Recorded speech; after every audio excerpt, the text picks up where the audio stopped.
अस्सलाम वालेकुम, welcome back to असर मेडिकोस। ब्लॉक 9 हम लोग डिस्कस कर रहे हैं थर्ड ईयर एमबीबीएस का, ठीक है जी। और इसमें आप लोगों की ये सर्जरी रह गई है और पैथो इसमें डिस्कस करते हैं। पहले मैंने मेडिसिन और आई गेस हाँ कार्डियोलॉजी कंप्लीट करवा दिया है, ठीक है। इस वाली वीडियो में हम पैथोलॉजी को कंप्लीट डिस्कस करेंगे, इसलिए वीडियो लास्ट तक देखें और हर एक एलो इंशाल्लाह इस वीडियो में कवर हो जाएगा आप लोगों का, ठीक है।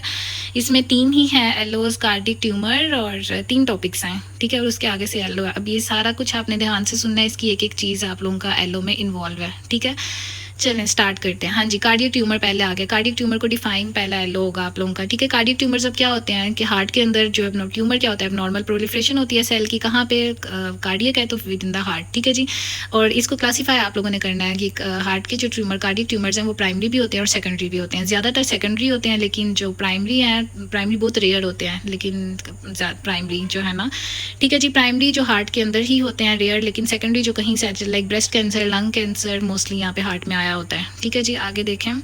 हाँ, क्लासिफिकेशन आप लोग करें कि प्राइमरी कार्डियक ट्यूमर जो रेयर होते हैं जब हो जाते हैं तो उनमें बिनाइन और मैलिग्नेंट आता है। ये ऐसी क्यों है, ये आप लोगों ने लिखना है, एलो का पार्ट है आप लोगों के, ठीक है जी। हाँ ओके, तो प्राइमरी कार्डियक ट्यूमर्स के अंदर बिनाइन भी आ जाते हैं और मैलिग्नेंट भी। बिनाइन आप लोगों को पता है नॉन इन्वेसिव, नॉन अग्रेसिव होते हैं, नॉन कैंसरस होते हैं, ठीक है। मिक्सोमा आ गया सबसे पहले। मिक्सोमा मैं दिखाऊंगी आप लोगों को। लेफ्ट एट्रियम के अंदर ना एक जिलेटिनस, एक झिल्ली नुमा, एक क्या उसको कहते हैं, पेडंकुलेटेड लटकी हुई एक होती है, क्या आप लोग उसको रसोली कह सकते हैं, ठीक है जी। एक दिखा देती हूँ, लेफ्ट एट्रियम में ज़्यादातर होती है, ये देखें जी।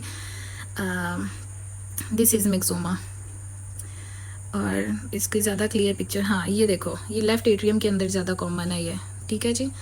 देखो ये जिलेटिनस है, बिल्कुल पेडंकुलेटेड, देखो साथ नहीं लगी हुई, थोड़ी सी अलहदा सी लटकी हुई लग रही है ना, उसके किसी स्टाफ के थ्रू उसके साथ अटैच है लेफ्ट एट्रियम। ये आगे जाके मिक्सोमा क्या करता है, यहाँ पे ही सुन लें।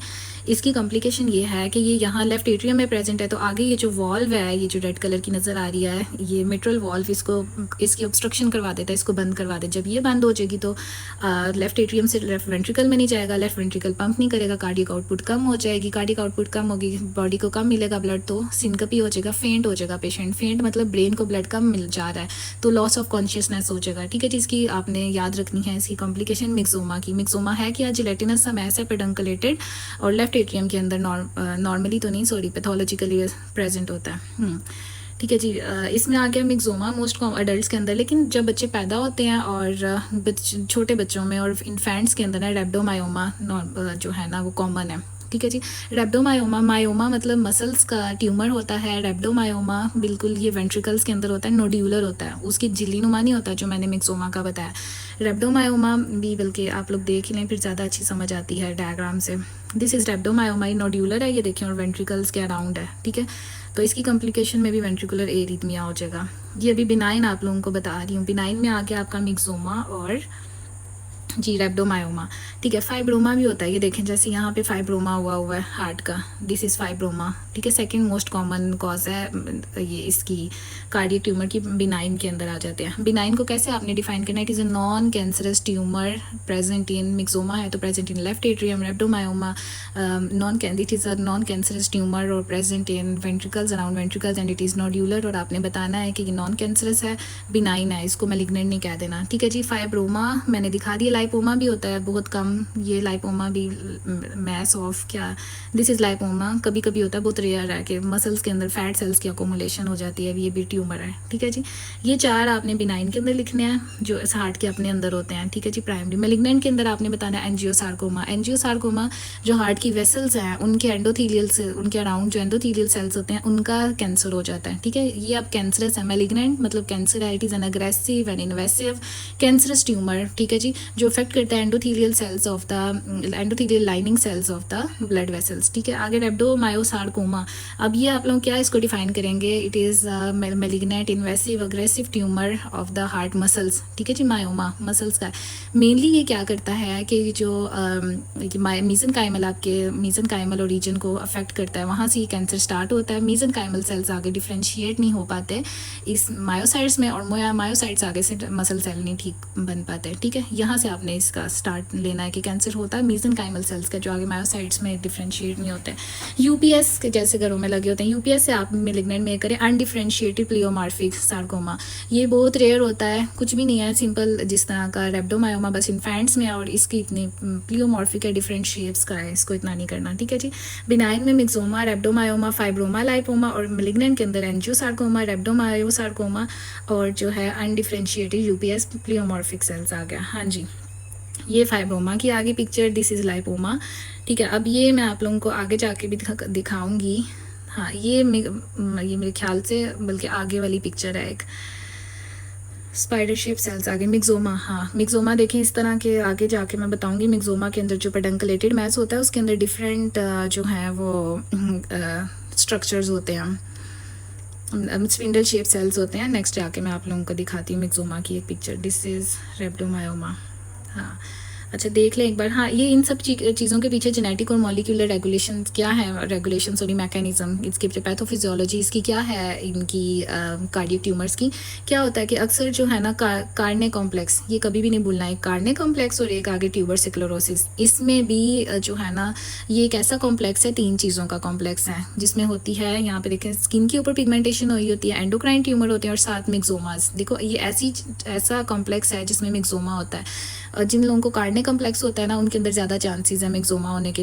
वैसे अलहदा से मिक्सोमा बहुत कम होता है, लेकिन कार्ने कॉम्प्लेक्स के साथ मिक्सोमा होता है, ठीक है जी। कार्ने कॉम्प्लेक्स में होता क्या है कि क्रोमोसोम 17 के ऊपर ये जो दोनों है ना, ये ट्यूबर सिक्लोरोसिस और कार्ने, ये कंजेनिटल इनहेरिटेड है, ठीक है जी। इनहेरिटेड जीन्स के अंदर मसला, आगे से माँ से बच्चों में, बच्चों से आगे भी जाएगा, ठीक है। उनके क्रोमोसोम 17 के ऊपर म्यूटेशन हो जाती है, जीन की ऑटोसोमल डोमिनेंट है, और जब ये म्यूटेशन हो जाती है तो कार्ने कॉम्प्लेक्स होता है, ठीक है जी। हाइपर पिगमेंटेशन स्किन भी है, एंडोक्राइन ट्यूमर भी है, साथ कार्डियक मिक्सोमा भी है जो लेफ्ट एट्रियम के अंदर ज़्यादा होता है। ट्यूबर सिक्लोरोसिस, ठीक है। ट्यूबर सिक्लोरोसिस कब होता है कि जैसे उसमें जीन का मसला हो रहा था ना, म्यूटेशन, इसमें TSC1 और TSC2 की म्यूटेशन हो जाती है, ट्यूमर सुप्रेसिव जीन कम हो जाती है, और ये TOR पाथवे की एक्टिवेशन हो जाती है, और सेल ग्रोथ बहुत ज़्यादा होती है, और इस तरह से रेब्डोमायोमा का लफ्ज़ इस्तेमाल करना है ना बिनाइन के अंदर, तो आपने कहना है ये किसके साथ लिंक्ड है, जेनेटिकली आपसे एलो में भी है, तो आपने कहना है ये हाँ, इसमें तो TSC जीन की तो म्यूटेशन हो जाती है 1 और 2 की, फिर रेब्डोमायोमा होता है ट्यूबर सिक्लोरोसिस के अंदर, ठीक है। क्यों होता है? क्योंकि ट्यूमर स्पेसिफिक जीन कम हो जाते हैं, TOS पाथवे एक्टिवेट हो जाता है, सेल की बहुत ज़्यादा ग्रोथ होती है, इसके साथ एसोसिएट है रेब्डोमायोमा, ठीक है। ये दोनों लिखने हैं, और भी अक्सर सिग्नलिंग पाथवे की म्यूटेशन हो जाती है। हाँ जी, पैथोफिजियोलॉजी मेनली वही करनी है आप लोगों ने कि ये जेनेटिकली इसलिए मसला होता है, कार्ने कॉम्प्लेक्स और ट्यूबर सिक्लोरोसिस की वजह से जो है ना वो बिनाइन ट्यूमर्स हैं। लेकिन इस तरह आप लोगों का एलो ये है कि किस तरह से इसने ऑब्स्ट्रक्शन कॉज करवानी है, कार्डियक ट्यूमर्स ने, बिनाइन हो या मेलिग्नेंट, किस तरह से उन्होंने एम्बोलिज्म कॉज कराएंगे, किस तरह इन्वेजन करवाएंगे, ऑब्स्ट्रक्शन कैसे कराएंगे, सारा वही जो मैंने आपको मिक्सोमा में बताया। वीडियो को बेशक बैक करके देख लें। मिक्सोमा जो होता है लेफ्ट एट्रियम के अंदर होता है, आगे मिट्रल वॉल्व को जो है वो उसकी ऑब्स्ट्रक्शन कॉज करवा देगा, उसकी ऑब्स्ट्रक्शन होगी तो क्या होगा, कार्डियक आउटपुट कम हो जाएगी, कार्डियक आउटपुट कम होगा, बॉडी को कम मिलेगी, सिंकपी हो जाएगा, पेशेंट फेंट हो जाएगा, क्योंकि लॉस ऑफ कॉन्शियसनेस हो जाती है, ब्रेन को ऑक्सीजन नहीं जा रही है, ठीक है जी।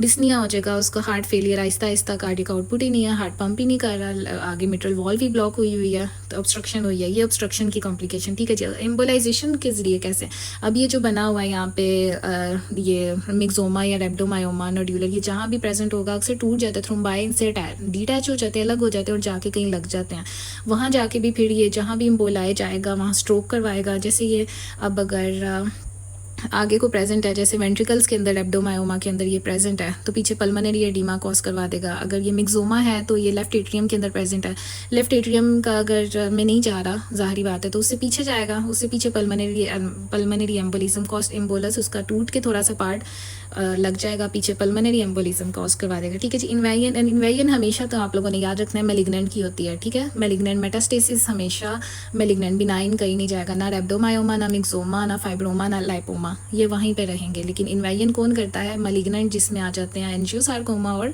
रेब्डोमायोसार्कोमा, ठीक है। ओके जी, ठीक है, हो गया इन्वेजन। और आहिस्ता आहिस्ता ये इन्वेट कहाँ मायोकार्डियम में चले जाते हैं, पेरिकार्डियम में चले जाते हैं, क्रोनरी वेसल्स में चले जाते हैं, एरिथमियास करवा देते हैं। हाँ, यहाँ पे कार्डियक टेम्पोनेट आप लोग पूछ रहे हैं क्या होता है कार्डियक टेम्पोनेट, जब कार्डियक आउटपुट बहुत कम हो जाती है तो कार्डियक टेम्पोनेट हो जाएगा, ठीक है। वो क्यों होती है? क्योंकि पेरिकार्डियल इफ्यूजन, पेरिकार्डाइटिस जब आपको मैंने पढ़ाया था तब बताया था, पेरिकार्डाइट के अंदर फ्लूइड पेरिकार्डियल कैविटी में हो जाता है, तो जब इफ्यूजन हो जाती है तो हार्ट फेल्स टू पम्प, ठीक है, कार्डियक टेम्पोनेट हो जाएगा। हाँ, अब पेशेंट आएगा कैसे, उसको ट्यूमर है तो आप लोग कैसे क्लिनिकल प्रेजेंटेशन, वो डिफरेंट क्लिनिकल प्रेजेंटेशन करेगा कि ट्यूमर कितना है, कितना उसका साइज़ है, ट्यूमर किधर प्रेजेंट है, कहाँ लोकेशन है उसकी और किस टाइप का ट्यूमर है, बिनाइन है कि जी मैलिग्नेंट है। अगर ऑब्स्ट्रक्टिव सिम्टम्स आप लोगों को पता लग जाएगा, अगर उसको डिस्निया है, सांस नहीं आ रहा और कार्डियक सिनकपी है, लाइक कोई ऑब्स्ट्रक्शन हुई हुई है कि हम ब्लड नीचे नहीं जा पा रहा, हार्ट पंप नहीं कर रहा, ऑर्थोपिनिया लेटा होता है तो जब सोता लेटता है और सोता है तो एकदम सांस बंद हो जाता है, और जब उठ के बैठता है सिटिंग पोजीशन में तो सांस आना स्टार्ट हो जाए, इंसान जो पेशेंट है वो नींद से उठ के एकदम उठ के बैठ के सांस लेता है, फिर लेटता है, फिर उसको सांस नहीं आता। ठीक है, ये मैंने पिछले में आपको एक्सप्लेन किया था। सडन डेथ भी हो सकती है। अच्छा, क्लिनिकल फीचर्स आपको बताएं, अगर इम्बोलिक होता तो आप लोगों को पता चलेगा स्ट्रोक हुआ होगा, इन्फार्क्ट हुआ होगा कि ब्लड सप्लाई रुकी हुई है, पल्मोनरी एम्बोलिज्म ज़्यादा कॉमन है। ठीक है जी, राइट हार्ट ट्यूमर्स के अंदर। आगे देखें कॉन्स्टिट्यूशनल सिम्टम जो कि ब्लड रिपोर्ट्स में भी और वैसे भी वो थका हुआ होगा, फीवर होगा तो आप लोग कार्डियक ट्यूमर्स की तरफ, और उसका ना इंटरल्यूकिन 6 रेज्ड होता है मिक्सोमा के अंदर, क्योंकि सारे साइटोकाइंस आपको पता है ना, कैंसर सेल साइटोकाइन रिलीज़ करते हैं, साइटोकाइन ज़्यादा होगा।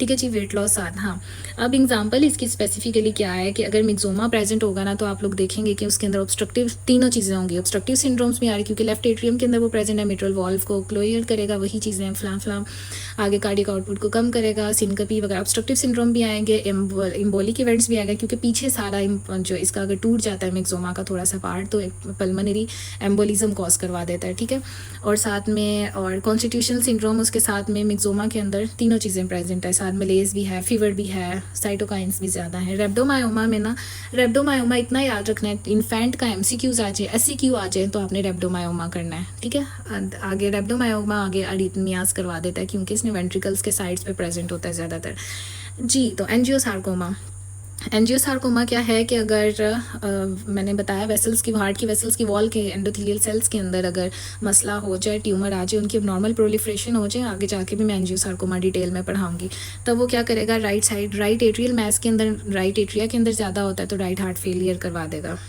ठीक है जी, अब पता कैसे चलेगा कि इनको डायग्नोस्टिक क्या क्या आप लोग करवाएंगे, पता चलेगा कि ये आप लोगों का एलो है, क्या क्या करवाएंगे पता चलेगा जी। कार्डियक ट्यूमर इको करवाएंगे, इको बहुत बेस्ट ऑप्शन है, बता देता है ट्रांसथोरेसिक और ट्रांसइसोफेजियल दोनों आपने करवानी है। एमआरआई ने बता देना है कि कहाँ वो थ्रोम्बस है कि ट्यूमर है, एमआरआई वो सिटी स्कैन बताएगा, कैल्सिफिकेशन और एक्सटेंशन। एमआरआई और सिटी स्कैन करवाते हैं हार्ट में, आप लोग इको तो लाजमी करवाते हैं। ठीक है जी, और कैल्सिफिकेशन सिटी स्कैन से ज़्यादा गोल्ड स्टैंडर्ड का टेस्ट जो है ना, हिस्टोपैथोलॉजिकल एग्जामिनेशन, पता चलेगा कि किस वजह से है, ये बिनाइन है कि मैलिग्नेंट है, ये बताएगा आपका हिस्टोपैथोलॉजिकल। ठीक है जी, अब देख लें हिस्टोपैथोलॉजी जो मैं आप लोगों को मिक्सोमा की बता रही थी। मिक्सोमा क्या है, ये आप लोगों से ना वाइवा में भी पूछा जाएगा, सो बी केयरफुल। जिलेटिनस एक झिल्लीनुमा जो मैं बता रही हूँ उर्दू में, पेडंकलेटेड लटका हुआ जिलेटिनस पेडंकलेटेड मैस है लेफ्ट एट्रियम के अंदर। माइक्रोस्कोप के अंदर आपको इसका क्या नजर आता है, सैटेलाइट सेल्स, स्टार शेप्ड या पोलीगोनल सेल्स नजर आते हैं। ठीक है, मिक्सोइड स्ट्रोमा के अंदर मैं दिखाती हूँ, और मल्टी न्यूक्लिएटेड सेल्स हैं इसके अंदर। ठीक है, अब और अच्छा आगे रेब्डोमायोमा भी पढ़ लें, इकट्ठी पिक्चर दिखाती हूँ। रेब्डोमायोमा क्या होता है, वेंट्रिकल्स के इर्द गिर्द मैंने दिखाया ना, नोड्यूल्स होते हैं ग्रे वाइट कलर के, इसमें लार्ज पोलीगोनल सेल्स होता है, लेकिन यहाँ पे क्या है, न्यूक्लियस बहुत ज़्यादा है मिक्सोमा के अंदर, मल्टी न्यूक्लिएटेड। ठीक है, लेकिन इसमें ना अलहदा से ग्लाइकोजन वैक्यूल्स नज़र आएंगे आप लोगों को साइटोप्लाज्म में, और एक ना वो क्या वो स्पाइडर सेल्स नज़र आएंगे, साइटोप्लाज्मिक स्ट्रैंड्स नज़र आएंगे, भी आप लोगों को दिखाती हूँ न्यूक्लियस के एसोसिएटेड दोनों की पिक्चर, मिक्सोमा एंड रेब्डोमायोमा। याद ये रखना है कि जी इसमें बच्चों के अंदर जो है ना, इन्फेंट्स के अंदर वो ये है, ये देखो रेब्डोमायोमा बिल्कुल वेंट्रिकल्स के आसपास प्रेजेंट है और नोड्यूलर है ग्रॉस, और ये पेडंकलेटेड जिलेटिनस है मिक्सोमा। और दिस इज़ मिक्सोमा। हाँ, मिक्सोमा किससे रिलेटेड है, कार्ने कॉम्प्लेक्स में, जिसमें 3 चीज़ें होती हैं, स्किन की हाइपर पिगमेंटेशन होती है, एंडोक्राइन, और साथ में मिक्सोमा भी होता है। ये पैथोफिजियोलॉजी में और लिखना है आपने जेनेटिकली क्या कॉज है। हाँ, ये देखें, ये बिल्कुल इसमें ना देखें नज़र आ रहे हैं न्यूक्लियस मल्टी न्यूक्लिएटेड सेल्स। ये रेब्डोमायोमा है, ये देखो बड़े बड़े पोलीगोनल सेल्स नज़र आ रहे हैं, और ये देखें साइड पे जो स्पाइडर शेप सेल्स नज़र आ रहे हैं, ये जो साइटोप्लाज्म से रेडिएशन जो है न्यूक्लियस तक जा रही है, स्पाइडर शेप बिल्कुल साफ पता लग रहा है, और छोटे छोटे वैक्यूल्स ग्लाइकोजन के होंगे। ठीक है, ये आ गया हाँ, ये आ गया आप लोगों का रेब्डोमायोमा। और फाइब्रोमा इस तरह का स्पिंडल शेप और मल्टी न्यूक्लिएटेड, दिस इज़ मिक्सोमा। ठीक है, हो गया। और मिक्सोमा की एक ये भी है, ये देखें बिल्कुल satellite shaped, spindle shaped, satellite star shaped, और इस तरह के स्पिंडल शेप्ड से होते हैं, और इनके अंदर मल्टी न्यूक्लिएटेड सेल्स हैं। ठीक है जी, आपका ख़त्म हो गया। और ये यहाँ पे ये एंजियोसार्कोमा की पिक्चर्स है, ये ब्लैक कलर का एंजियोसार्कोमा जो होता है ना, आगे जाके भी पढ़ाऊँगी। मेनली ये जो है ना जहाँ जहाँ रेब्डोमायोसार्कोमा, जहाँ स्केलेटल मसल्स प्रेजेंट होते हैं, उनको अफेक्ट करता है। आगे जाके पढ़ लेते हैं आप लोगों का। ये माइक्रोस्कोपिकली फीचर्स भी अच्छी तरह से हो गया आप लोगों के, एक बार देख लें। अच्छा, इसमें क्या होगा, एंजियोसार्कोमा में अभी वो ऊपर की जगह पिक्चर कैसे है कि जो एंडोथेलियल सेल्स है ना, देखोगे कि डिफरेंट किस्म की ब्लड वेसल्स क्या इरेगुलर सी, इधर भी प्रेजेंट है ब्लड वेसल, इधर भी प्रेजेंट है, और उसके साइड पे एंडोथेलियल सेल्स की बहुत ज़्यादा जो है ना वो एटिपिकल होते हैं और बहुत ज़्यादा आगे भी प्रोलिफरेट किए होते हैं। ठीक है जी, हाँ। और रेब्डोमायोसार्कोमा के अंदर जो है ना सिंपल जो है ना स्केलेटल मसल की डिफ्रेंशिएशन होती है, लेकिन ये याद रखना है कि एंजियोसार्कोमा के अंदर डिफरेंट वेसल्स होती हैं। आगे जाके पिक्चर भी दिखाऊंगी, उसके इर्द गिर्द जो है ना ये सेल्स होते हैं एंडोथेलियल, वो डिफरेंट एटिपिकल होते हैं। अब मैनेजमेंट क्या करेंगे, बिनाइन को तो आप आराम से सर्जिकल करो, रिमूवल, मिक्सोमा है तो सर्जिकली रिमूवल कर दो, ठीक है। लेकिन जब मिक्सोमा प्रेजेंट है ना, इसमें आपने एट्रियल का थोड़ा सा सेप्टम भी उतार लेना ताकि दोबारा मिक्सोमा ना हो सके लेफ्ट एट्रियम के अंदर, ठीक है। और रेब्डोमायोमा तो खुद ही आहिस्ता आहिस्ता नोड्यूलर होता है ना, तो आहिस्ता आहिस्ता खुद ही रिग्रेस हो जाता है, लेकिन अगर ऑब्स्ट्रक्शन इसने कॉज करवाई है फिर आपने इसकी सर्जरी करनी है। और मेलिग्नेंट ट्यूमर को आप लोग इस सही सर्जिकल रिसेक्शन नहीं कर सकते, क्योंकि वो आके इन्फिल्ट्रेट हुआ होता है, इन्वेजन उसकी हुई होती है। तो इसमें आप पैलिएटिव सर्जरी देते हैं, पेन कंट्रोल सर्जरी देते हैं, साथ कीमोथेरेपी और रेडियोथेरेपी करेंगे मेलिग्नेंट में। बिनाइन को कर सकते हैं, लेकिन बिनाइन को ये याद रखना है मिक्सोमा में क्या करना है और एब्डोमायोमा में क्या करना, ठीक है जी। और मेटास्टेटिक जो ट्यूमर्स होते हैं, जो फैल गए होते हैं इधर से उधर, पहले हम इधर जैसे अगर लंग से आया, कोई ब्रेस्ट से आया ट्यूमर यहाँ पे हार्ट के अंदर, तो उसको पहले हम प्राइमरी जो मेलिग्नेंसी है उसको ख़त्म करेंगे, ठीक है। जैसे अगर पेरिकार्डियल इफ्यूजन हुई है या पेरिकार्डियल टेम्पोनेट हुआ है फ्लूइड की वजह से, तो आपने पेरिकार्डियोसेंटेसिस करनी है, फिर वहाँ से निकाल देना है फ्लूइड को, ठीक है जी। अगला आप लोगों का एलो आ गया एनुरिज्म। एनुरिज्म क्या है, अच्छा ये जो पहले मैंने कार्डियो ट्यूमर पढ़ाया है बिल्कुल सिंपल है बहुत, मैंने आपको इजीली भी पढ़ाया है, एक बार आपने भी दोबारा देखना है इसको, बहुत इजी है, सिंपल। एनुरिज्म क्या है कि ये एक लोकलाइज्ड एक जगह पे डायलेशन है आर्टरीज की, लेकिन वो डायलेशन परमानेंट है, ठीक है। ये नहीं कि थोड़ी देर के लिए हुई है, परमानेंट डैमेज हो जाता है। मेनली अयोटा के अंदर ही होता है, अयोटा ने पूरी बॉडी को ब्लड सप्लाई करना होता है, डिफरेंट इसकी कॉजेज हैं, इसको पढ़ लेते हैं। एनुरिज्म एक लोकलाइज्ड एबनॉर्मल है, बिल्कुल नॉर्मल डायलेट नहीं हो रहा हमारा जो है अयोटा, लोकलाइज लेकिन परमानेंट डायलेशन है आर्टरी की, मेनली अयोटा की 50% नॉर्मल से ज़्यादा बढ़ जाता है एक जगह से, ठीक है। और इसकी दो टाइप्स हैं, इसको क्लासीफाई भी करना है आप लोगों का, ट्रू एनोरिज्म और फॉल्स एनोरिज्म।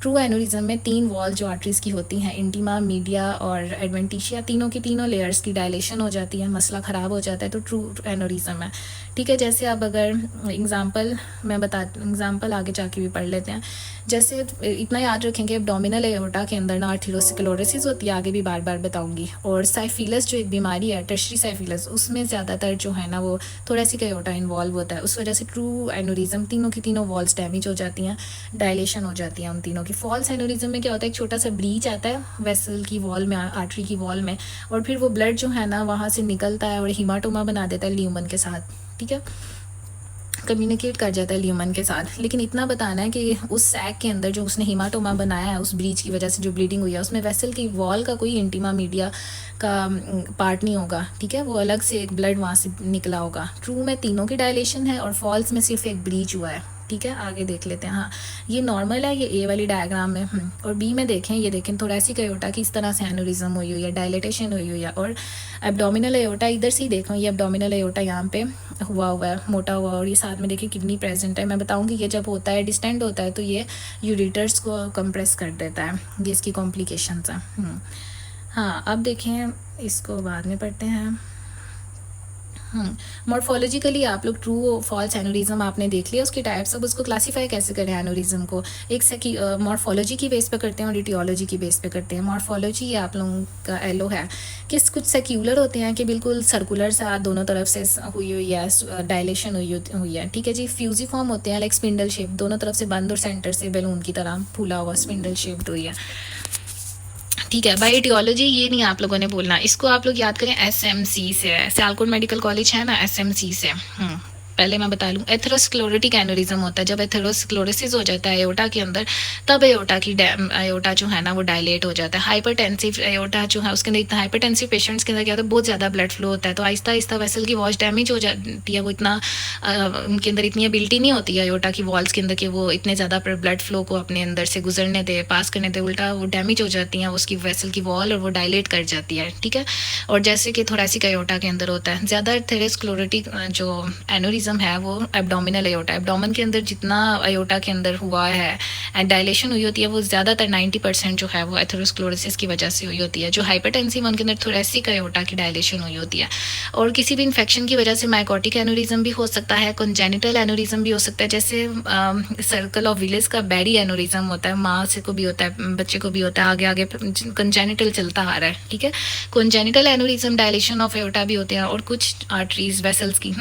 कुछ साइफिलाइटिक एनोरिज्म मैंने बताया ना, syphilis thoracic aorta, ascending thoracic aorta को आके, ये टर्शरी साइफिलस एक बीमारी है, ठीक है, वो यहाँ पे आके साइफिलस एक बैक्टीरिया है, वो आके इसको करेगा, टर्शरी साइफिलस में ये ब्लड वेसल को डायलेट कर देगा।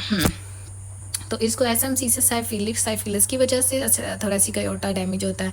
कंजेनिटल एनोरिज्म होता है, और एसएमसी माइकोटिक एनोरिज्म होता है। बाकी हैट से याद करें, हाइपरटेंसिव एनोरिज्म होता है, और एथेरोस्क्लेरोटिक जो है ना कभी नहीं भूलना, एक तो एथेरोस्क्लेरोटिक क्योंकि वो एब्डोमिनल एओर्टा में होता है, और साइफिलिटिक नहीं भी भूलना जो थोरेसिक एओर्टा में होता है, ठीक है जी। हाँ, पैथोजेनेसिस अब ये होता क्यों है एनोरिज्म? एनोरिज्म क्या होता है, डायलेशन की होती है क्योंकि वेसल की वॉल वीक हो जाती है, इम्बैलेंस हो जाता है उसके मैट्रिक्स के बनने का और डिग्रेडेशन का।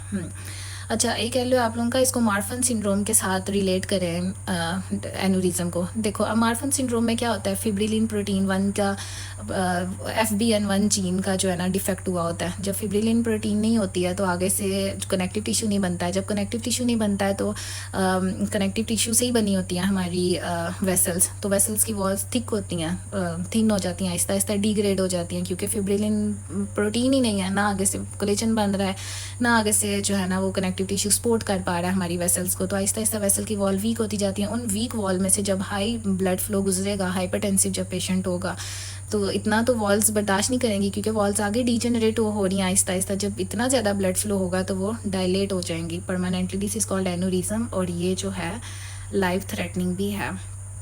एक बार इसको देख लें, ये आप लोगों का एलो है, ये आप लोगों को आएगा भी कि मार्फन सिंड्रोम में क्या होता है, फिब्रिलिन 1 जो है ना उसका डिफेक्ट हुआ होता है, इसलिए वीकेंड कनेक्टिव टिश्यू पूरी बॉडी में, मेनली जो कनेक्टिव टिश्यू जो है ना वॉल्स ऑफ एओर्टा में होते हैं, जिसकी 3 लेयर्स होती हैं, वो डीजेनरेट हो जाती हैं और इंटीग्रिटी को खो देती हैं। ये जो वीकेंड आयोटी की वॉल है ना is less able to withstand the constant pressure of blood. ये जो मैंने आपको सारा उर्दू में बताया, जब वो गुजरेगा तो इतना विदस्टैंड नहीं कर पाएंगी हमारी वेसल। उल्टा इस प्रेशर ने क्या कॉज किया कि आयोटा की वॉल बल्ज आउट कर लें, बाहर को चली जाए, परमानेंट डैमेज हो जाए, डायलेशन हो जाए आयोटा की। This is called aneurysm, creating a fusiform aneurysm. ठीक है जी, ये आप लोगों ने रिलेट करना है मार्फन सिंड्रोम को। मार्फन सिंड्रोम में क्यों आयोटा की डायलेशन होती है, ये आप लोगों ने लिखना है, एक बार ये देख लें। ठीक है जी। और दूसरा आ जाता है आप लोगों का एलो के ईडी सिंड्रोम के साथ। क्या ईडी सिंड्रोम में आपको पता है कोलेजन टाइप 3 की डेफिशिएंसी होती है। ठीक है, जब कोलेजन ही नहीं है तो आगे से ब्लड वेसल्स को सपोर्ट ही नहीं है, तीनों वॉल्स जो है उसकी कम वीकेंड हो जाएंगी। देखो, ईडी सिंड्रोम में क्या होता है, एहलर-डैंडलोस सिंड्रोम, ये डिस्टर्ब कर देता है प्रोडक्शन ऑफ टाइप 3 कोलेजन, जो कि स्ट्रेंथ करना था, जो बहुत ज़रूरी है, which is very crucial for the strength of blood vessel. ठीक है, तो structural weak in blood vessel weak हो जाएंगी, तो इनका रिस्क ज़्यादा हो जाएगा कि वो स्ट्रेच हो जाए और डायलेट हो जाए और एनोरिज्म हो जाए। ठीक है जी, ये अब आपने इन दोनों को, हाँ, अब अगर पैथोफिजियोलॉजी में आपने लिखना है कि अगर कनेक्टिव टिश्यू बन नहीं कम रहा है, मार्फन सिंड्रोम में भी कम बन रहा है क्योंकि फिब्रिलिन प्रोटीन नहीं बन रही है, और ईडी सिंड्रोम में भी कोलेजन नहीं बन रहा है। ठीक है, एक तो आपने ये वजह लिखनी है कि कनेक्टिव टिश्यू की सिंथेसिस कम हो रही है, एक कहना है कि कनेक्टिव टिश्यू की डिग्रेडेशन ज़्यादा हो रही है। जैसे एथेरोस्क्लेरोसिस के अंदर क्या होता है, एथेरोस्क्लेरोसिस के अंदर क्या होता है कि देखो, आपको पता है मैक्रोफेजेस आते हैं और वो मेटालोप्रोटीनेसिस रिलीज़ करते हैं। उन मेटालोप्रोटीनेसिस की वजह से क्या वो डिग्रेड कर देते हैं एलास्टिन को और कोलेजन को। जब एलास्टिन और कोलेजन गया तो फिर उन मैक्रोफेजेस ने जो रिलीज़ किया मेटालोप्रोटीनेजेस, उनकी वजह से इलास्टिन और कोलेजन गया तो वॉल वीक होगी। तो इस तरह एथेरोस्क्लेरोसिस की वजह से जो है ना ब्रेक डाउन हो जाती है कनेक्टिव टिश्यू की, इस वजह से भी होता है। ये आपने नहीं भूलना। पहला दो जो टाइप्स आपने मार्फन और ईडी पढ़ा था, उसमें कोलेजन कनेक्टिव टिश्यू की सिंथेसिस ही कम हो रही थी, और एथेरोस्क्लेरोसिस में क्या है कि कनेक्टिव टिश्यू डिग्रेडेशन हो रही है, ये पैथोफिजियोलॉजी में है, ठीक है जी। और तीसरा जो है ना लॉस ऑफ स्मूथ मसल और मीडियल इस्कीमिया। कैसे होता है जब इन हाइपरटेंशन के आपने बड़े पेशेंट सुने होंगे, और जब ये हुआ होता है आर्थेरोस्क्लेरोसिस हुआ होता है और हाइपरटेंशन ना हुई होती है, तो अब आर्थेरोस्क्लेरोसिस की वजह से आपको पता है वैसा वेसोरम वेसल का जो ल्यूमन है वो कम हुआ होता है, उसकी वजह से स्कीमिया होता है हमारे ट्यूनिका मीडिया को, ठीक है। उसकी वजह से जब वेसल की वॉल को ब्लड जा ही नहीं रहा, स्कीमिया हुआ है, तो डिजनरेशन तो होनी है वहाँ पे स्मूथ मसल्स की भी और इलास्टिन की भी, तो इसको हम मीडियल डिजनरेशन भी कहते हैं, सिस्टिक मीडियल। इन तीनों की वजह से जो है वो ये तीनों पैथोफिजियोलॉजी हैं। क्यों एनोरिज्म होता है, डायलेशन क्यों एओर्टा की होती है। एक बार यहाँ पे मैं करती हूँ, इसका आप स्क्रीनशॉट भी ले लेना अगर आपने लेना है तो। अच्छा, कुछ बच्चे कहते हैं मैम आप स्क्रॉल ज़्यादा कर रही होती हैं और तो फिर समझ नहीं आती, तो मैंने ज़रूर उनका कमेंट अपने माइंड में रखा है, तो इंशाल्लाह नेक्स्ट ऐसे नहीं होता।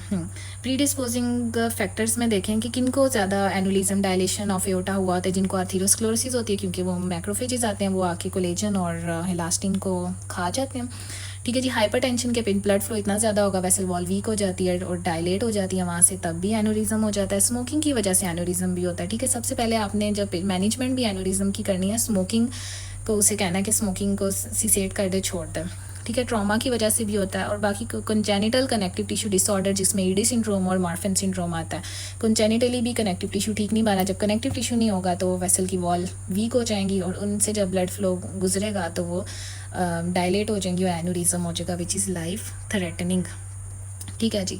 अच्छा, अब ये देखो नॉर्मली इसको कह रही है एब्डोमिनल एओर्टा का, देखो ज़्यादातर कॉमन है। क्यों? क्योंकि आर्थेरोस्क्लेरोसिस हुआ है। साइफिलस की वजह से अगर हुआ होगा तो थोरेसिक एओर्टा में हुआ होगा, ठीक है, असेंडिंग थोरेसिक एओर्टा में हुआ होगा। सेरेब्रल आर्टरी के अंदर अगर एनुरिज्म हुआ होता है, जिसे बैरी कहते हैं, उसमें सर्कल ऑफ विलिस में, और ये कंजेनिटल है, ठीक है। और पेरिफेरल आर्टरीज में भी एनुरिज्म हो सकता है, लेकिन लेस कॉमन है पोप्लीटियल एनुरिज्म। आर्थेरोस्क्लेरोसिस की वजह से अगर एनुरिज्म हुआ है तो मेनली वो एब्डोमिनल एओर्टा में होगा, ठीक है। और साइफिलस की वजह से होगा तो वो थोरेसिक एओर्टा में होगा। एब्डोमिनल और थोरेसिक एओर्टा को नहीं भूलना, आगे भी मैं बताऊंगी इनकी कॉम्प्लिकेशन। अब देखो क्या क्लिनिकल साइंस, पेशेंट कैसे आएगा, हमें पैसे क्या पता उसको एनेरिज्म है, डायलेशन हुई हुई है, परमानेंट डैमेज हुआ हुआ है, हमें कैसे पता चला। हम देखेंगे उसके साइट साइज, फिर उसकी कॉम्प्लिकेशन। क्लिनिकल फीचर इस तरह से आएगा। एब्डोमिनल एओर्टा अगर एनुरिज्म हुआ हुआ है ना, तो पेशेंट का आप लोग पेट में हाथ लगाएंगे तो एक ना पेट के लेफ्ट साइड पे तो वो एक मैस फील होगा आप लोगों को, पल्सेटाइल मैस, ठीक है। और साथ में उसको बैक पेन भी होगी, ठीक है। अब जहाँ मैंने एब्डोमिनल एओर्टा होता है, आपको पता है उसके साथ ही यूरिटर्स भी पड़े होते हैं। ये यूरिटर को कंप्रेस कर दे हाइड्रोनेफ्रोस को, यूरिन नहीं ज़्यादा आएगा, ठीक है। और आहिस्ता आहिस्ता क्या होगा कि जब उसकी डायलेशन हुई हुई है, ब्लड फ्लो इतना नहीं आ रहा है, डैमेज हुई है, तो और इस लिम्ब इस्कीमिया, अगर उसके अंदर थ्रोम्बस आ रहा है तो आगे ब्लड नहीं जाएगा, तो लिम्ब इस्कीमिया भी। इसकी कॉम्प्लिकेशन में नहीं भूलना, ओल्डर स्मोकर्स में ज़्यादा होता है क्योंकि उनके अंदर आर्थेरोस्क्लेरोसिस हुई होती है। कैसे आएगा पेशेंट, यहाँ पे दर्द हुई है, यहाँ पे एब्डोमेन में पल्सेटाइल मैस फील हो रहा है और साथ में यूरिन कम आ रहा है, आप कहेंगे हाँ हो सकता है, ठीक है। आगे देखना है कि अगर तो ये साइज़ देखना है 4 सेंटीमीटर से कम है, 4 सेंटीमीटर से डायलेशन का कम है, तो वो कभी भी रप्चर नहीं करेगा। अगर वो एनुरिज्म जो है डायलेशन एओर्टा की 5 से 5 सेंटीमीटर तक है या उससे ज़्यादा है, तो फिर बहुत ज़्यादा रिस्क है कि वो फट जाए वहाँ से, क्योंकि इतना मोटा और डायलेट हुआ है वहाँ से, वो फट भी सकता है, ठीक है। थोरेसिक आयोटिक एनुरिज्म साइफिलस की वजह से होता है, कभी भी नहीं भूलना। और एब्डोमिनल जो होता है एओर्टा के अंदर एनुरिज्म, वो आर्थेरोस्क्लेरोसिस की वजह से होता है। जितनी बार बताऊँ याद रखना है बच्चों, अब मेरी मेहनत ज़ाया नहीं जाने देनी। तो देखो आगे, देखें आगे थोरेसिक आयोटिक क्यों, देखो ना जब यहाँ पे थोड़ा ये जो थोरेक्स का आयोटा है, इसको अगर ये डायलेट हो जाएगा तो हाँ डिस्निया हो जाएगा, लंग्स को पीछे से मसला करेगा, कफ होगी, इतना कुछ खाया जाएगा। और इसके साथ पता है रिकरेंट लेरेंजियल नर्व पड़ी होती है, उसको डैमेज हो गया तो वॉइस भी, हॉर्सनेस ऑफ वॉइस होगी, सांस लेने में भी प्रॉब्लम होगी अगर थोरेसिक एनुरिज्म है, और साथ में ना खाया जाएगा, ठीक है। और यहाँ पर वो बोन को भी कंप्रेस कर सकता है, ठीक है। इतना याद रखना है। एक बार मैं आप लोगों को इसके क्लिनिकल फीचर्स यहाँ से भी दिखा दूँ, ऊपर एक पिक्चर है, ये देखें, ये थोरेसिक एओर्टा का मैंने क्या बताया, यहाँ रिकरेंट लेरेंजियल नर्व भी होती है, तो हॉर्सनेस ऑफ साउंड हो जाएगी, सांस नहीं लिया जाएगा और खाया नहीं जाएगा, ठीक है। और यहाँ किसी बोन को भी कंप्रेस कर सकता है। लेकिन एब्डोमिनल एओर्टा के अंदर क्या होगा, ये इतना डायलेट होकर यूरेटर्स को कंप्रेस कर देगा, हाइड्रोनेफ्रोस की शिकायत होगी और बिल्कुल पल्सेटाइल मैस फील होगा पेट के अंदर, ठीक है। ये आप लोगों ने उसकी बतानी है क्लिनिकल प्रेजेंटेशन। नेक्स्ट आ गया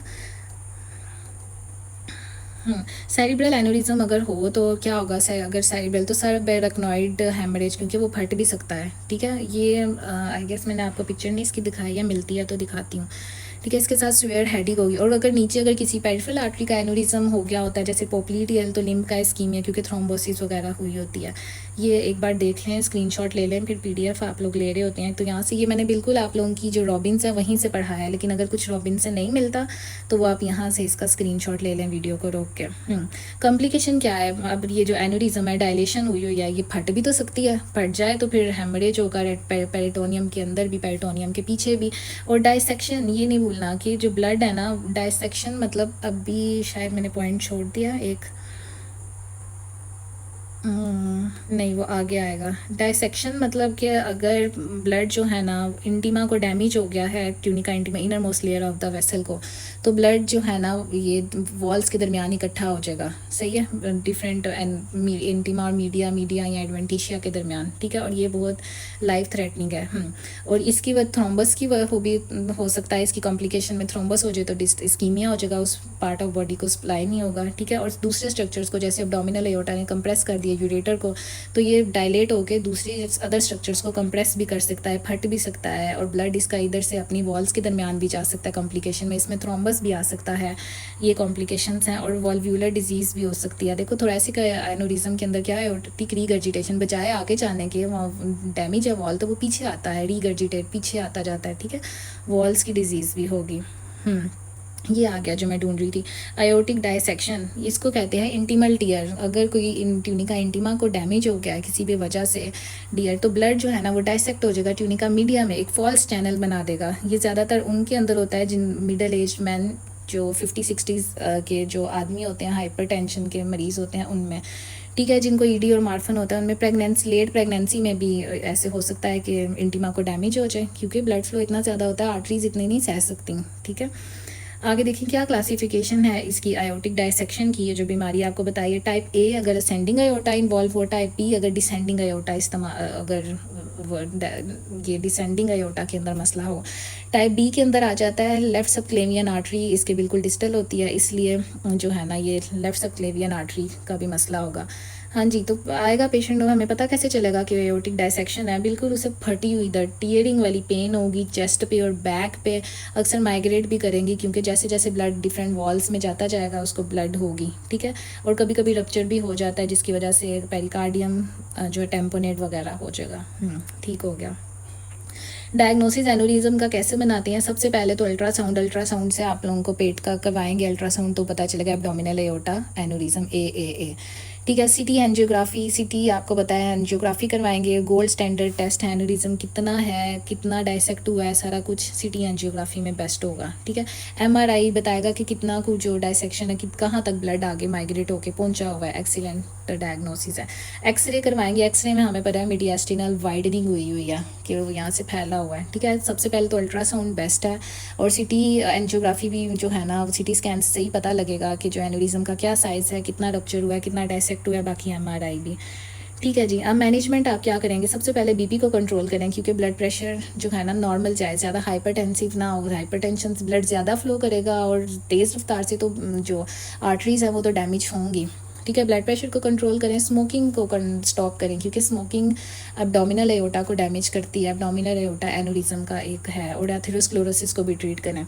दूसरा, अगर ये जो है ये एब्डोमिनल एओर्टा एनोरिज्म है, तो हम इलेक्टिव रिपेयर मतलब सर्जरी के अलावा, मतलब नॉन अर्जेंट, आहिस्ता आहिस्ता, और एक ना प्रॉपर कि आप इस फॉलोअप्स लेके आएँ, आप बाएँ, प्रॉपर एक मैनेजमेंट हुई होती है। इलेक्टिव रिपेयर करेंगे अगर तो 5 या 5 सेंटीमीटर से ज़्यादा है, ठीक है। और रिपेयर के लिए हम सर्जिकल भी करते हैं। अगर इमरजेंसी, अगर रप्चर हो गया तब हम इमरजेंसी इसको करेंगे। और थोरेसिक है तो सर्जरी करनी ही करनी है, ठीक है जी।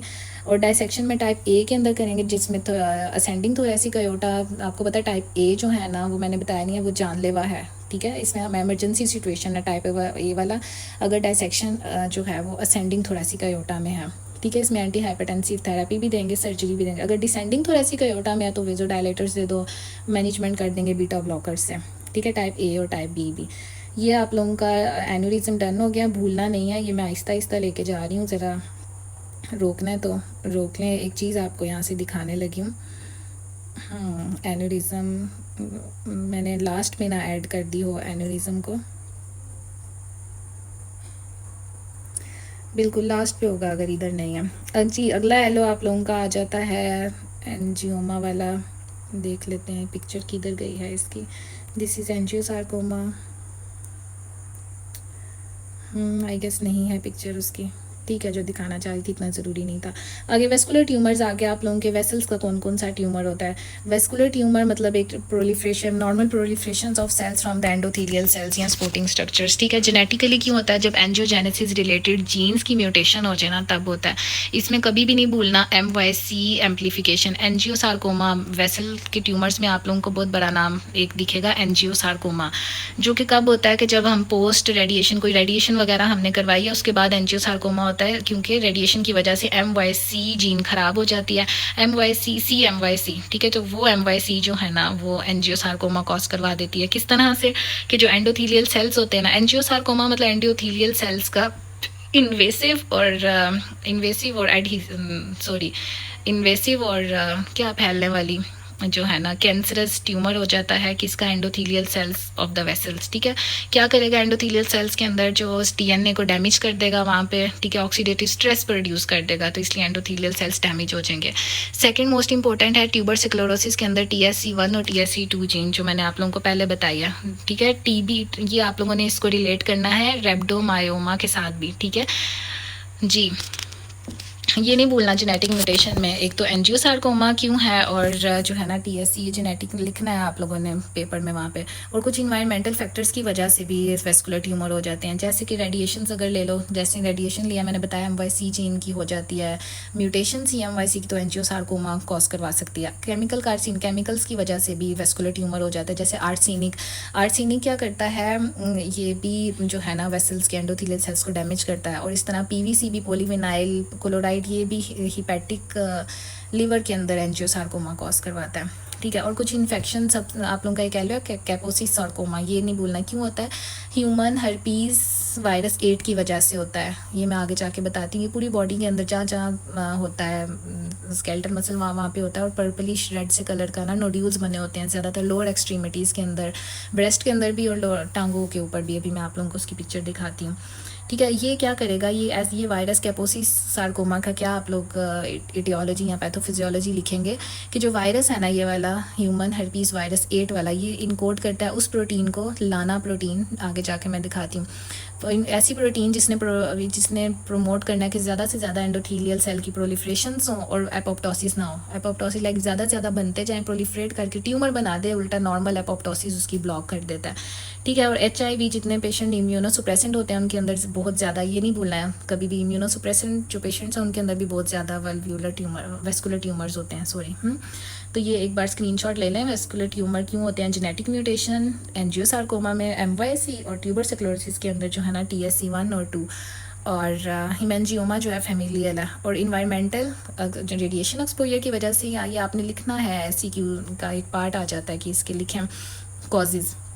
तो केमिकल कार्सिनोजेंस में आर्सेनिक आ जाता है और PVC आ जाता है। इन्फेक्शंस में कैपोसिस सार्कोमा और इम्यूनोसुप्रेशन, ठीक है जी। क्या रोल ऑफ एंजियोजेनेसिस है वेस्कुलर ट्यूमर बनने में? क्योंकि एंजियोजेनेसिस ही ख़राब हो, क्योंकि नए जो ट्यूमर वेसल का ट्यूमर होना होता है उसको एक नई एबनॉर्मल ब्लड वेसल चाहिए, इसलिए एंजियोजेनेसिस ज़रूरी है।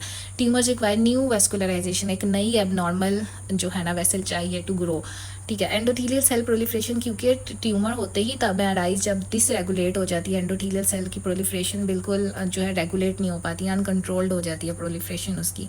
कैसे होगी इसकी? जब ओवर एक्सप्रेशन हो जाता है हमारा ये फाइब्रोब्लास्ट ग्रोथ फैक्टर और साथ में endothelial growth factor, vascular endothelial growth factor की जब ओवर एक्सप्रेशन हो जाती है, फाइब्रोब्लास्ट ग्रोथ फैक्टर की ओवर एक्सप्रेशन हो जाती है, और CD3-1 और CD3-4 की ट्यूमर सेल्स के अंदर जब ओवर एक्सप्रेशन हो जाए तब वेस्कुलर ट्यूमर होते हैं आप लोगों को। ठीक है। This uncontrol proliferation leads to vascular हीमेन, अभी मैं दिखाती हूँ, वेस्कुलर चैनल्स बन जाते हैं और भी वेसल्स बन जाती हैं, हीमेंजियोमास, और मेलिग्नेंट के अंदर आ जाते हैं एंजियोसार्कोमा। ठीक है जी। आ गया क्लिनिकल प्रेजेंटेशन किस तरह से आएगा, बिनाइन किस तरह से होते हैं और मेलिग्नेंट, दोनों की डिफरेंट है। बिनाइन के अंदर आ जाता है कैपिलरी हीमेंजियोमा। अब कैपिलरी हीमेंजियोमा क्या है? मोस्ट कॉमन बच्चों के अंदर, अभी मैं दिखाती हूँ। स्टॉप जो कुछ कहते हैं ना कि अक्सर किसी के मुंह पे बन गया, मैं भी दिखाती हूँ इसको। ये देखें, ये किसी बच्चा, हाँ ये देखो ये बच्चा है और इसके मुंह पे, इसको बर्थ मार्क भी कहते हैं कि जब ये पैदा हुआ था ये तब भी था, इसको कैपिलरी हीमेंजियोमा है कि ये ब्लड वेसल्स का वेस्कुलर ट्यूमर है जो वेसल्स के ऊपर, ये देखो Aahista Aahista, this is capillary humour. ये स्ट्रॉबेरी शेप्ड है, यहाँ भी देखो आपको स्ट्रॉबेरी की तरह का उसके मुंह पे नजर आ रहा है, स्ट्रॉबेरी शेप्ड यहाँ पे बना हुआ है। It is a common noun cancerous, ये हीमेंजियोमा जो है कैपिलरी और कैपिलरी हीमेंजियोमा और कैवर्नस हीमेंजियोमा, ये दोनों बिनाइन वेस्कुलर ट्यूमर हैं। This is non cancerous growth है। एक्स्ट्रा ब्लड वेसल्स आ जाती हैं जो टिपिकली अपीयर होती है रेड कलर की स्किन के ऊपर, स्ट्रॉबेरी मार्क, इसको बर्थ मार्क भी कहते हैं, बिल्कुल इस तरह का फ्लैट सा, ये देखें इस तरह का हीमेंजियोमा है। ठीक है। बिनाइन के अंदर वेस्कुलर ट्यूमर में क्या आ जाएगा? कैपिलरी, जो आपको भी दिखाया, फ्लैट रेस्ड लियन, स्ट्रॉबेरी वाला रेस था और फ्लैट था और रेड ब्लू कलर का। ठीक है। आहिस्ता आहिस्ता ये बर्थ मार्क होता है, ठीक हो जाता है आहिस्ता आहिस्ता। लेकिन कैवर्नस हीमेंजियोमा, कैवर्नस मतलब ब्रेन के अंदर ये डायलेशन हुई होती है, डायलेटेड वेस्कुलर चैनल्स बन जाते हैं। और साथ में कैवर्नस हीमेंजियोमा कहाँ कहाँ होता है? वो सिर्फ स्किन में था, कैपिलरी स्किन और म्यूकस मेम्ब्रेन के अंदर, इन्फेंट्स के अंदर, लेकिन ये लिवर और ब्रेन को इन्वॉल्व कर रहा है। ठीक है। स्किन के साथ साथ ये डायलेटेड वेस्कुलर चैनल कैवर्नस, ये भी दिखा देती हूँ, कैवर्नस हीमेंजियोमा पिक्चर उसकी, हाँ दिस इज, ये देखो डायलेटेड वेस्कुलर चैनल बन गया, दिस इज कैवर्नस हीमेंजियोमा। ब्रेन के अंदर भी होता है, लिवर के अंदर भी होता है, लेकिन ये जो है ना स्पॉन्टेनियसली ठीक नहीं होगा, जैसे वो पिछला वाला हो जाता है ना आहिस्ता आहिस्ता ठीक। हाँ, डू नॉट रिग्रेस, ये रिग्रेस नहीं होगा, इसको तो प्रॉपर ट्रीट करना पड़ेगा। ठीक है।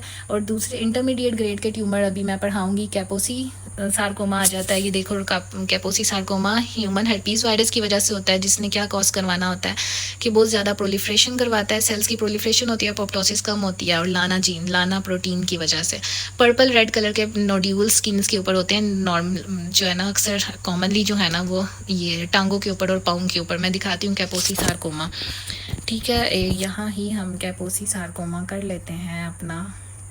दिस इज़ कैपोसी, स्किन के अंदर, माउथ के अंदर, ये देखो ब्रेस्ट के ऊपर ब्लू और रेड कलर के, ये देखो टांगों के ऊपर लोअर एक्सट्रीमिटीज़ में ज़्यादा और माउथ के अंदर ज़्यादा। This is Kaposi sarcoma. किस वजह से होता है? ह्यूमन हर्पीस वायरस 8 की वजह से, ऐसी प्रोटीन जिसने बहुत ज़्यादा प्रोलिफ्रेशन करवा देनी है। ये वेस्कुलर ट्यूमर है। ठीक है जी। देखो आगे इसकी ना डिफरेंट फॉर्म्स हैं, इसको आप कैसे याद रखते हैं? Cold elephant in Africa. ठीक है। कहाँ गया?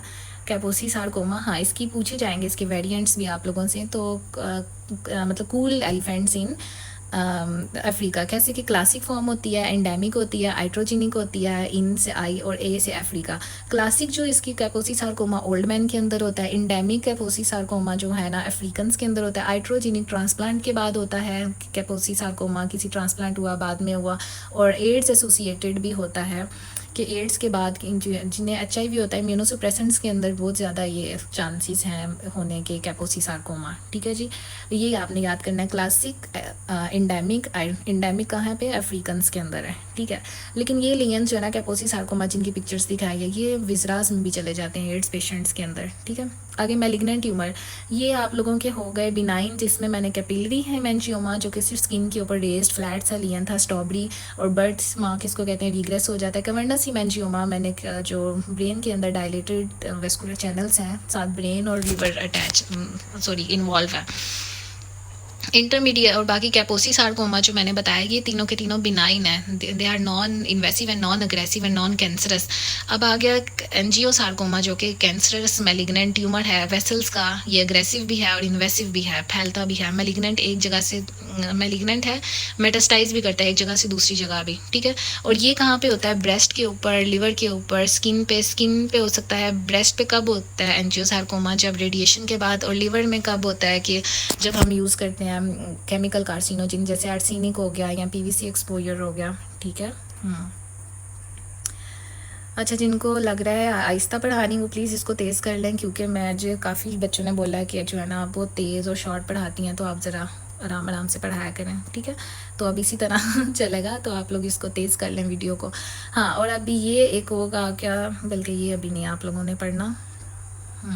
कैपोसी सार्कोमा में मैंने जो आपको बताया ना, उसकी पूछी जाती है कि उसकी माइक्रोस्कोपिक फीचर्स क्या है, कि उसके अंदर ये देखें स्पिंडल सेल्स बहुत ज़्यादा नज़र आ रहे हैं, और ये देखो ये जो है ये वेस्कुलर चैनल्स हैं, स्लिट लाइक इनकी अपीयरेंस है। ये देखो यहाँ भी white white white white slit like vascular channels आ रहे हैं और स्पिंडल शेप बहुत सारे सेल्स आ रहे हैं इनके साथ।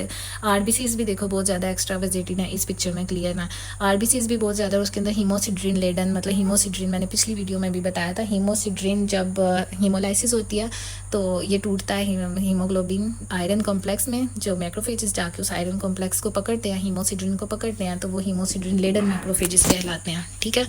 तो ये माइक्रोस्कोपिक फीचर्स भी कैपोसी सार्कोमा में नहीं बोल रहे हैं कि देखो स्लिट लाइक बार बार वेस्कुलर चैनल्स आ रहे हैं और ये जो है ना स्पिंडल सेल्स प्रोलिफरेशन हुई होती है, मैक्रोफेजेस आ रहे हैं, ठीक है। और ये दिस इज कैपोसी सार्कोमा। हाँ, और एक आप लोगों का है हिमेंजियो पेरिसाइटोमा। ये एक पिक्चर आपको दिखाती हूँ, इसको जो है ना दिस इज़ हिमेंजियो पेरिसाइटोमा के कैपिलरीज की जो पेरिसाइट्स होते हैं ब्रेन के अंदर, कैपिलरी के अराउंड पेरिसाइट्स, उनका ट्यूमर उसको कहते हैं। ट्यूमर नहीं, ब्रेन का ट्यूमर नहीं, लेकिन इसको कह लें कि ये एक सार्कोमा है, ठीक है। ये पेरिसाइट्स का है, कैपिलरीज का, नर्वस सिस्टम के अंदर है, इसकी वजह से मेनिंजाइटिस भी हो सकता है।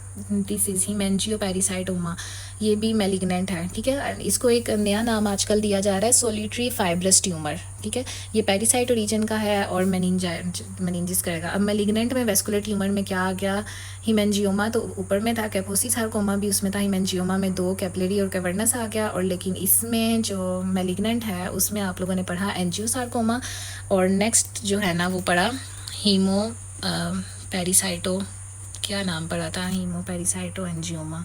हाँ यही है, हिमेंजियो पेरिसाइटोमा, ओके गॉट इट। आगे है, हाँ कि पता कैसे चलेगा कि साइज़ कितना है। अब देखो जो स्मॉल कैपिलरी हिमेंजियोमा ये कॉस्मेटिक इतना सा होता है कि बस ऊपर कुछ लगाओ ठीक हो जाता है, ठीक है। अल्सरेट और ब्लीड कभी कभी करता है।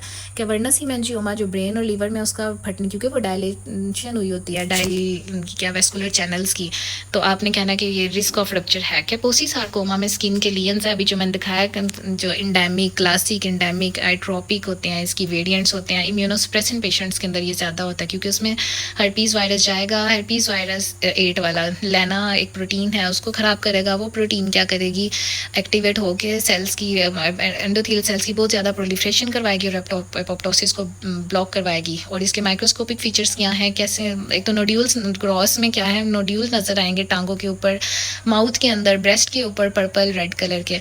और माइक्रोस्कोपिक फीचर्स इसके क्या है, अंदर क्या नज़र आएगा, स्लिट लाइक उसकी वॉल, ये वेस्कुलर चैनल्स होंगे, बहुत ज़्यादा स्पिंडल सेल्स प्रोलिफरेट किए होंगे, और मैक्रोफेजेस जो है ना स्लिट क्या मैक्रोफेजेस, हीमोसिड्रिन लेडन मैक्रोफेजेस होंगे, ठीक है। इतनी मेहनत से मैं पढ़ा रही होती हूँ, तो थंब अप ज़रूर किया करें और अपने फ्रेंड्स को भी शेयर करें लास्ट में। कितना टाइम मेरा बहुत टाइम लगता है वीडियो बनाने में, आपका टाइम नहीं लगता थंब अप करने में, तो ज़रूर लाइक किया करें अगर अच्छी लगती है, ठीक है। और मज़ीद आप लोग कमेंट्स में बताया करें, और अगर किसी ब्लॉक में मसला आया, ब्लॉक 7 में किस मॉड्यूल में, कि मैं उसकी अपलोड करूँ और आपको समझ आ जाए। और बाकी दुआओं में याद रखें मुझे, मेरे पेरेंट्स को। एंजियोसार्कोमा जो है ना ये अग्रेसिव है, क्योंकि ये मैलिग्नेंट है, डिस्ट्रक्टिव है, मेटास्टाइज भी कर जाता है, ठीक है। डायग्नोसिस हम उसी तरह करेंगे कि कैसे करेंगे, इमेजिंग करवाएंगे, एमआरआई करवाएंगे, अल्ट्रासाउंड करवाएंगे हेमेंजियोमा के लिए। अगर डीप है तो हम एमआरआई सीटी स्कैन से बता सकते हैं। अच्छा, हिस्टोपैथोलॉजी आपने लाजमी देखनी है, ये जो मैंने आप लोगों को पहले ही बता दिया। कैपोसी सार्कोमा होगा तो अंदर नज़र आएगा कि स्पिंडल सेल्स हैं और स्लिट वेस्कुलर स्पेसीज हैं, एक्स्ट्रा वेजेटेड आरबीसीज हैं, हीमोसिड्रिन लेडन मैक्रोफेजिज हैं, ये नहीं भूलना, ठीक है। बिनाइन हिमेंजियोमा में क्या नज़र आएगा कि क्या वेल फॉर्म, बिनाइन है ना तो वेल फॉर्म्ड होगा, नॉन इन्वेसिव होगा, नॉन मेलिग्नेंट होगा, और लेकिन मेलिग्नेंट वाले जो है ना वेल डिफाइंड नहीं होते, ठीक है। लाइंड बाय ब्लैंड जो है ना एंडोथीलियल सेल्स, ठीक है। एंजियोसार्कोमा में आप लोगों को क्या नज़र आएगा, एंजियोसार्कोमा की पिक्चर ही ढूंढ रही थी, ऊपर चल के दिखाती हूँ कि इरेगुलर वेस्कुलर चैनल्स होते हैं और उनके अराउंड जो है ना एंडोथीलियल सेल्स बहुत ज़्यादा प्रोलिफरेट किए होते हैं। सबसे ऊपर इसकी पिक्चर थी, एक बार देख लें वो भी। हाँ